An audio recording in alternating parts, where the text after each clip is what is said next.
Yes, leaders di seluruh tanah air. Kembali bersama dengan saya, Eloy Zaluku, dan kita sedang membahas topik Culture is the one thing. Bagian yang kedua. Di bagian yang pertama, kita sudah berbicara tentang culture, bukan tentang adat istiadat masyarakat setempat, tetapi culture yang kita maksudkan adalah budaya tim atau perusahaan. Kenapa ini menjadi penting? Karena coba bayangkan teman-teman. Jika definisi dari budaya tim atau perusahaan adalah collective mindset atau pola pikir sekelompok orang, ya toh, di dalam sebuah tim atau perusahaan. Mindset ini yang kemudian nanti menjadi perilaku. Dan perilaku ini yang kemudian menjadi kebiasaan. Dan kebiasaan ini kemudian menentukan segalanya berhasil atau gagal. Maka ini penting sekali untuk melihat budaya sebagai prioritas utama. Sampai-sampai di bagian yang pertama saya sudah mengatakan begini.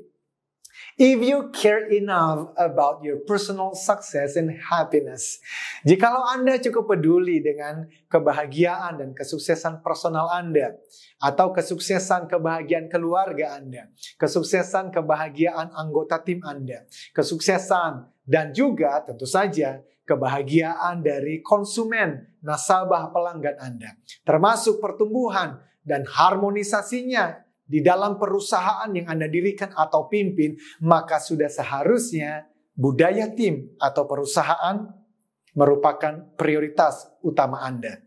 Pertanyaannya sekarang, kalau ternyata budaya perusahaan belum menjadi prioritas utama Anda, itu menunjukkan apa? Maka kita sudah bahas sebelumnya, menunjukkan dua hal. Yang pertama, you miss the purpose of it all. Kemungkinannya Anda lupa atau jangan-jangan belum pernah mengetahui tujuan dari segalanya. Tujuan dari semuanya ini apa sih? Mulai dari tujuan hidup, tujuan memimpin, dan tujuan bekerja. Atau yang kedua, Anda belum menyadari kekuatan maha dahsyat dari sebuah budaya tim atau budaya perusahaan yang dibangun secara sengaja. Oleh karena itu, kami mengundang Anda untuk ikut bersama di dalam journey atau perjalanan yang sangat seru dan transformatif ini. Yaitu yang pertama, untuk menemukan tujuan dari segalanya itu apa. Yang kedua, kekuatan maha dahsyat dari budaya tim perusahaan yang dibangun secara sengaja. Dan bagaimana cara untuk membangun atau mentransformasi budaya tim dan perusahaan untuk hasil yang 10 kali lebih baik. Nah, sekarang kita membahas mengenai the purpose of it all. Kita mulai dari apa sih tujuan dari sebuah bisnis atau perusahaan. Coba kalau saya bertanya itu, apa jawaban Anda? Saya sudah tanyakan ini di berbagai kelas pelatihan, teman-teman. Dan rata-rata itu menjawab, yaitu apa? Untuk mengembangkan perusahaan, untuk mencapai target perusahaan. Tapi untuk apa? Itu butuh pemikiran. Well, saya mau sampaikan bahwa tujuan utama dari sebuah bisnis atau perusahaan adalah memaksimalkan kesejahteraan dan kebahagiaan konsumen atau nasabah atau pelanggan. To maximize the prosperity and happiness of customer. Kenapa? Karena ketika customer-nya happy, maka mereka akan mengajak teman-temannya untuk berbelanja di tempat kita, untuk bertransaksi, untuk berbisnis dengan kita. Dan ketika itu terjadi, semua pihak mendapatkan keuntungan. Dan itulah yang diperjuangkan di dalam Theocentric Motivation and Leadership, TML atau LHCT, Leadership Habits and Culture Transformation, yaitu apa? Better Life for All. Kesejahteraan bersama. Namun teman-teman, sebelum saya lanjutkan, saya mau menyampaikan bahwa ternyata ada 3 pandangan lain yang membahas mengenai the primary purpose of a company, the primary purpose of a business. Apa itu? Yang pertama, to maximize shareholder value. Ini dikembangkan dan dipromosikan oleh seorang ekonom ternama yang bernama Milton Friedman. Dan memang itu berkembang di era industri bahwa tujuan dari sebuah perusahaan didirikan memaksimalkan keuntungan pemilik modal, memaksimalkan keuntungan pemegang saham, memaksimalkan keuntungan pemilik usaha. Tetapi teman-teman, kita tahu karena kita bisa membaca dan mengikuti di berbagai media bagaimana kapitalisme itu sudah tiba di era terakhirnya. Bukan hanya dikritisi, tapi sekarang dilawan oleh berbagai pihak. Melihat apa yang menjadi kerugian dunia dari maximizing shareholder value tadi. Lingkungan rusak. SDM tidak berkembang sebagaimana mestinya.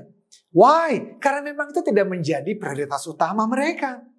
Nah, jadi teman-teman, kita juga melihat bagaimana best talent SDM terbaik yang dicari oleh perusahaan-perusahaan ternama di berbagai belahan dunia. Itu semakin kesulitan untuk mendapatkan SDM terbaik jikalau perusahaan itu fokusnya adalah memaksimalkan keuntungan pemilik modal.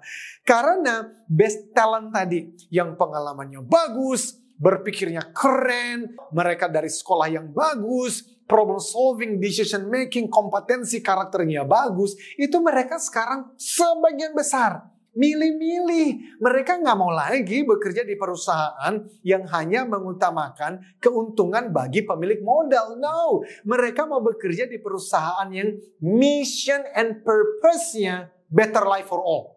Ya, mereka mau bekerja dan mau berkarya, memberikan yang terbaik dari dirinya. Di perusahaan-perusahaan, di lembaga-lembaga yang mereka tahu persis lembaga dan perusahaan ini sedang mengedepankan apa yang menjadi kebaikan bagi banyak orang, bukan hanya kelompok tertentu. So, kita bisa simpulkan, kapitalisme dengan maximizing shareholder value sudah tidak relevan dan sudah tidak bisa lagi dilanjutkan. Bagi pihak-pihak yang masih melanjutkannya, hanya menunggu waktu. Konsumen akan meninggalkanmu dan best talent akan meninggalkan Anda. Yang kedua, ada pandangan yang mengatakan, oke, kalau bukan maximizing shareholder value, berarti maximizing stakeholder value. Kalau begitu, kita memaksimalkan keuntungan kepada semua pemangku kepentingan. Siapa itu? Termasuk konsumen. Tapi termasuk juga pemilik modal, termasuk juga para pegawai atau karyawan, termasuk juga pemerintah, lingkungan, partner, dan semuanya. Well, secara sederhana, ini memang menarik sekali teman-teman. Tetapi masalahnya begini, ketika Anda fokus pada semuanya, akibatnya apa? Anda malah tidak fokus pada siapa-siapa. Ketika Anda bertanggung jawab kepada semua pemangku kepentingan, malah Anda jadi tidak tahu harus bertanggung jawab kepada siapa. Dan karena itulah eksekusinya menjadi payah. Bukankah para pemimpin terbaik di seluruh dunia yang dilakukan justru adalah fokus, fokus, fokus. Bahkan di dalam 4DX, 4 Discipline of Execution, kita belajar kalau eksekusinya mau baik, salah satu kriterianya apa? Focus on widely important goals. Goalnya itu harus betul-betul dibikin spesifik. Harus betul-betul fokus. So, kita tidak bisa menggunakan maximizing stakeholder value sebagai tujuan utama dari sebuah bisnis atau perusahaan. Maka kemudian muncullah pemikiran yang ketiga. Oke, bagaimana kalau kita maximizing employee well-being and happiness? Apa itu? Memaksimalkan kesejahteraan dan kebahagiaan pegawai, karyawan, karyawati. Ini juga menarik, iya toh? Tetapi teman-teman, kita tahu bahwa ini juga tidak akan bertahan lama. Ya karena ketika perusahaan fokusnya adalah kepada kesejahteraan pegawainya saja, entah itu dengan fasilitas, entah itu dengan berbagai macam benefit yang lain, termasuk flexi time, ya, liburan, dan sebagainya. Itu justru bisa mengakibatkan para pegawai ini menelantarkan kepentingan dan kebutuhan konsumen atau nasabahnya. Akibatnya apa? Konsumen nasabahnya menjadi tidak puas, menjadi tidak loyal, mereka berpindah hati ke kompetitor, kepada bisnis yang lain, dan itu membuat perusahaan ini jadi bangkrut.